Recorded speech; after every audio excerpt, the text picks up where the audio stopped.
Welcome to Shooting Canyon Mill. My name is Corey Diaz, and I'm the CEO of Anfield Energy. In 2015, we acquired Shooting Canyon Mill. Shooting is one of only 3 licensed, permitted, and constructed conventional uranium mills in the United States.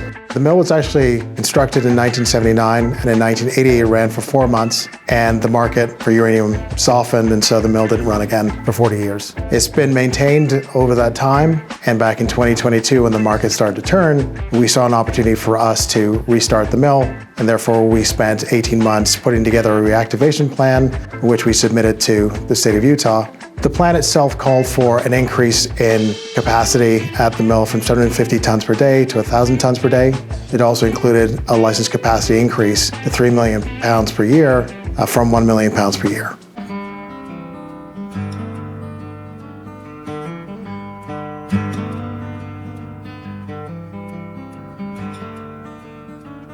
I'm Josh Bleak. I'm a director and co-founder of Anfield Energy. I'm a 4th-generation uranium miner in the United States. My grandfather, my great-grandfather, both uranium miners right here. The United States had a boom from the 1950s to the 1980s, achieving more than 40 million pounds of annual production.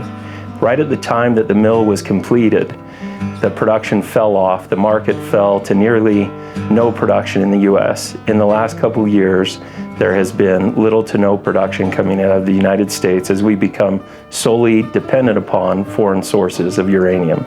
This is all about to change.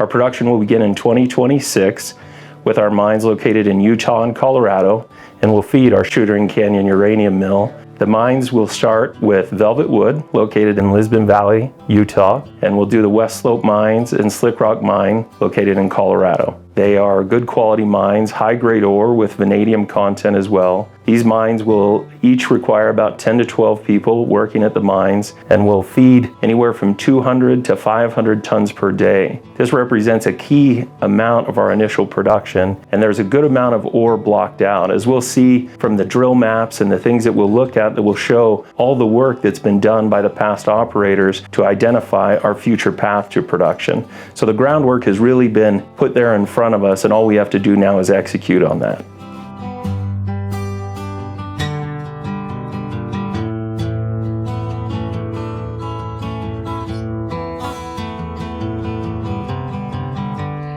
This is our restricted area. From now on, you need to stay with me inside this area.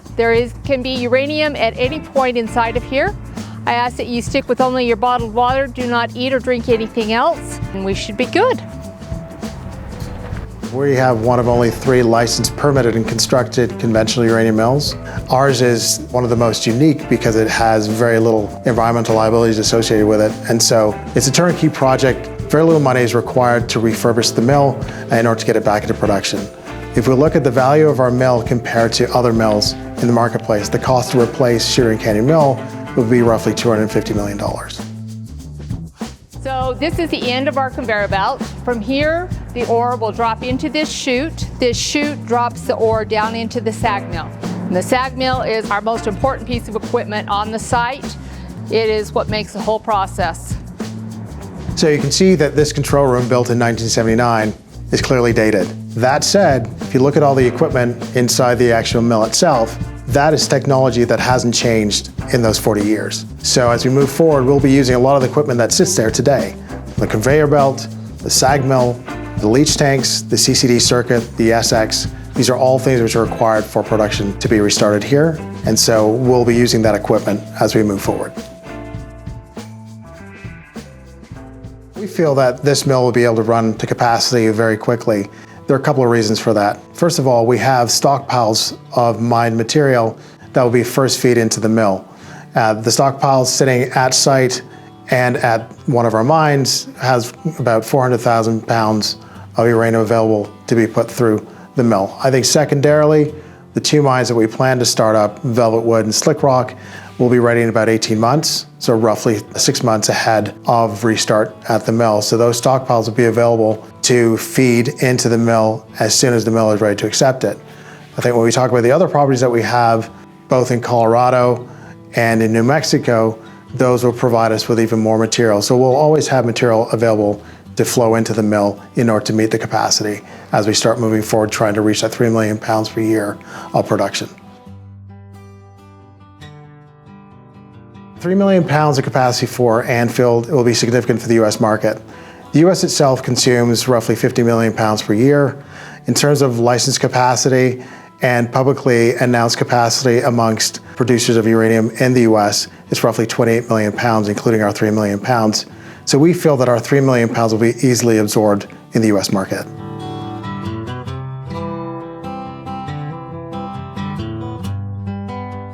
We always scan out of the restricted area. Just make sure that we don't pack any radiation out with us and that we have not come into contact with something that can possibly harm us. What you scan out is you just set your hand on there, especially the bottoms of our feet where we walk through. So now it's Cora's turn.